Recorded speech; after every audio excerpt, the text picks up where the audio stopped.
अस्सलाम वालेकुम नाज़रीन।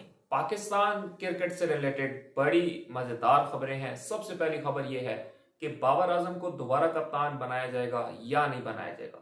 ये अफवाहें बहुत ज़्यादा गर्दिश के अंदर हैं। इसका लुबे लुबाब क्या है, इस हवाले से आपको आगाह करेंगे। उसके अलावा नाज़रीन, कोच की जो लिस्ट थी वो शॉर्ट होती जा रही है। मजीद जो है वो बीच में से लोग निकलते जा रहे हैं। कौन कौन रह गया है उसके अंदर, उसके हवाले से आपको बताएंगे। उसके अलावा आपको बताएंगे कि कौन सा मुल्क पाकिस्तान और भारत की सीरीज करवाने को बेताब है और क्यों बेताब है, इस हवाले से आपको आगाह करेंगे। उसके अलावा आपको खबर देंगे कि जो कैंप जारी है पाकिस्तान क्रिकेट टीम का एबटाबाद के अंदर, वहां पे कौन कौन अभी नहीं पहुंचा और कौन कौन पहुंच चुका है और कैसा कैंप जा रहा है, इस हवाले से आपको डिटेल से आगाह करेंगे। तो सबसे पहले बात कर लेते हैं नाज़रीन, पीसीबी, पाकिस्तान क्रिकेट बोर्ड और आईसीसी विजिट आया हुआ था। आपको पता है, आपको अपडेट मैंने दी थी कि पहले वो कराची गए, फिर वो लाहौर गए और आज उन्होंने रावलपिंडी का विजिट किया। और उसके बाद उन्होंने इत्मीनान का इजहार किया कि पाकिस्तान के अंदर चैंपियन ट्रॉफी के मैचेस जो हैं वो हो सकते हैं इन तीन सिटीज़ के अंदर, एटलीस्ट कराची, लाहौर और रावलपिंडी के अंदर।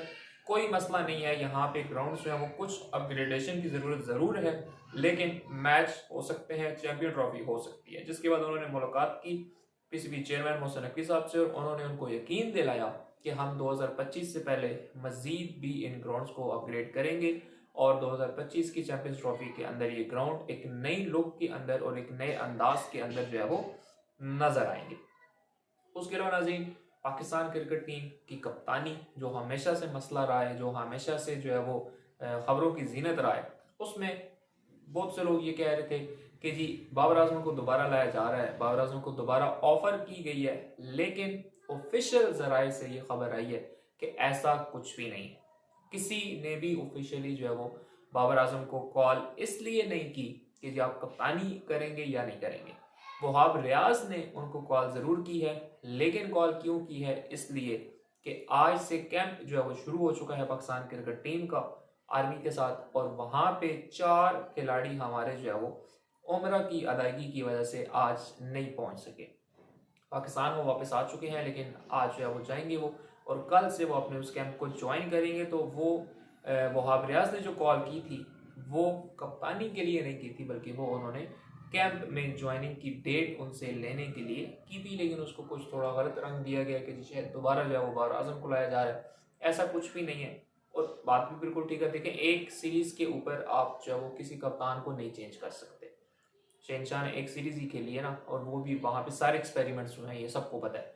वहां पे कोई एक आपकी फिक्स टीम नहीं थी, तो आप ऐसे मौके के ऊपर जो है वो एक बंदे को आप ये भी कह रहे हैं कि जी पूरी 20 लड़के टेस्ट करो, तो 20 लड़के भी टेस्ट करने और फिर सीरीज भी जीतनी है, और अगर सीरीज नहीं जीत रहे तो हम कप्तानी से हटा देंगे, तो डेफिनेटली ये बड़ा एक नेगेटिव इम्पैक्ट जो है वो पड़ता। उसके अलावा नजीर, कप्तानी का मसला तो हल है, शहनशाह वर्ल्ड कप तक जो है वो कप्तान बरकरार रहेंगे। उसके अलावा कोच, अब हेड कोच की एक लंबी लिस्ट थी। मैथ्यू हेडन आए, बीच में आयन मॉर्गन आए और बहुत से लोग आए। अब जो 2 लोग रह गए हैं, 2 लोग से मुराद ये कि 2 आप कह लें कि जिनसे पीसीबी ने राब्ते ज्यादा बढ़ा दिए हैं या ज्यादा करीब होने की कोशिश की जा रही है। उनमें कौन कौन है जी? उनमें एक आपके पास गैरी क्रिस्टन है और एक उनके पास जो है वो जैसन गिलस्पे है। अब इन दोनों में से कौन होगा, ये एक बड़ा सवालिया निशान है। लेकिन मैंने पहले भी कहा था कि गैरी क्रिस्टन जो है उनका थोड़ा सा मुश्किल है। मुश्किल इसलिए है कि वो आईपीएल के अंदर बहुत इन है, पिछले जो है वो 10-12 सालों से जो है वो आईपीएल के साथ हैं। तो ये बड़ा मुश्किल होगा उनके लिए कि वहाँ से जो है वो पाकिस्तान क्रिकेट, आपको पता है कि जो पाकिस्तान क्रिकेट टीम के साथ हेड कोच आएगा उसके लिए फिर आईपीएल में दरवाजे जो है वो बंद हो जाएंगे। तो मेरा नहीं ख्याल कि वो कोई इस तरह की मिस्टेक करेंगे कि वो एक आईपीएल जैसी लीग जहाँ पे उनको कोई इतना काम नहीं होता, 2-2.5 महीने 3 महीने उन्होंने जाना होता है और वहाँ पे उनका पूरा जो है वो खसारा पूरा हो जाता है, तो उनका यहाँ पे आना इस टाइम जो है वो बड़ा ही मुश्किल है। उसके अलावा नाज़रीन, पाकिस्तान और इंडिया दोनों ने ऑस्ट्रेलिया का दौरा करना है, वहाँ पे सीरीज खेलनी है, और उनके जो चीफ एग्जीक्यूटिव हैं ऑस्ट्रेलियन, उन्होंने इस ख्वाहिश का इजहार किया है कि हम पाकिस्तान इंडिया की एक सीरीज करवाना चाहते हैं। बेशक वो होस्ट जो है वो ऑस्ट्रेलिया हो, लेकिन हम ये 2 जो टीमें हैं, ये 2 जो हरीफ हैं, इनका मैच करवाना चाहते हैं, इनकी सीरीज करवाना चाहते हैं, ताकि जो क्रिकेट फैंस हैं वो उससे महसूस हो सके।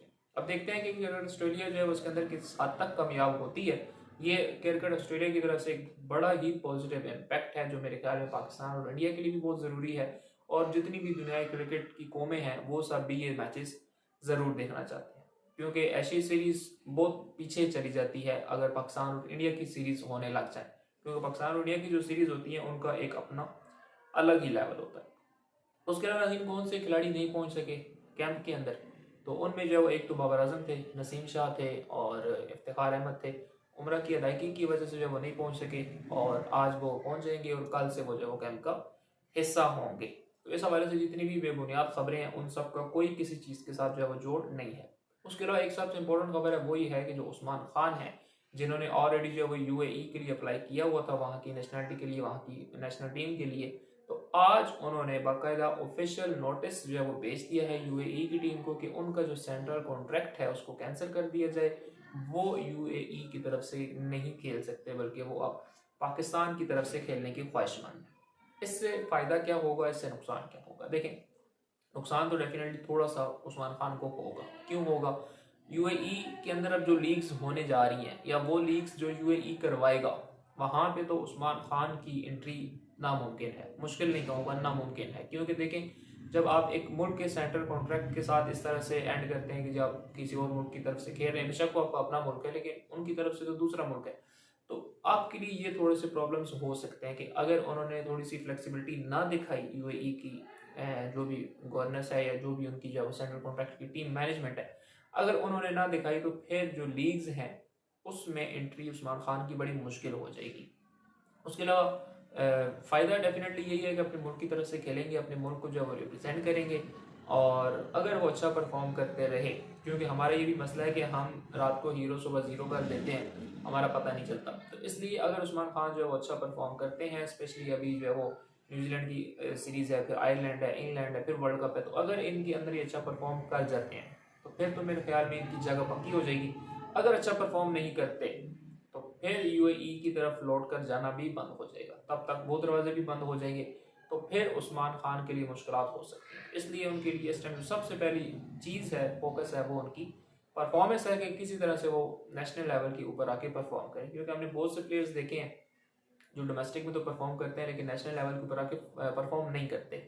इससे मुझे एक बात और याद आई कि जो हमारे साबिक चीफ सेलेक्टर हैं वसीम साहब, जो लैपटॉप की वजह से मशहूर थे, उन्होंने ये कहा है कि आपकी पुराने लड़कों को लेके आना, यानी कि रिटायर्ड लोगों की रिटायरमेंट वापस दिलवाना और उनको लाना, ये इस चीज़ की अक्कासी करता है, ये इस चीज़ का मुंह होता सबूत है कि आपका जो डोमेस्टिक क्रिकेट है वो ज़ीरो है। यानी कि वो जो लड़के वहाँ पे अगर मेहनत कर भी रहे हैं तो उनकी मेहनत आपने ज़ीरो कर दी है।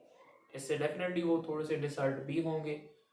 अब बात किसी हद तक उनकी ठीक भी है और उनका इशारा रिटायर्ड कौन से थे वो भी सबको पता है, आपको भी पता है, मुझे भी पता है।